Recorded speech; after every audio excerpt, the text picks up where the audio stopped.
नाशिकमधील गाजत असलेल्या खरात प्रकरणात आज मोठा ट्विस्ट समोर आला आहे. सामाजिक कार्यकर्त्या अंजली दमानिया यांनी घेतलेल्या पत्रकार परिषदेत धक्कादायक खुलासे करण्यात आले आहेत. नेमकं काय सांगितलं त्यांनी? पाहूयात सविस्तर.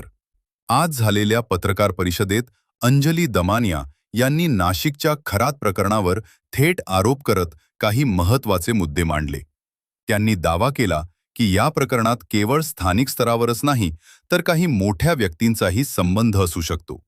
काही कागदपत्रे आणि पुरावे दाखवत त्यांनी चौकशी अधिक खोलवर करण्याची मागणी केली.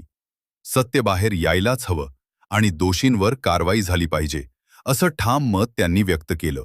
या प्रकरणामुळे राजकीय आणि प्रशासकीय वर्तुळात खळबळ उडाली आहे.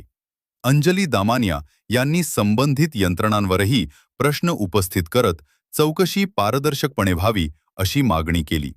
दुसरीकडे या आरोपांवर संबंधितांकडून अद्याप अधिकृत प्रतिक्रिया आलेली नसली तरी लवकरच यावर राजकीय प्रतिक्रिया येण्याची शक्यता आहे.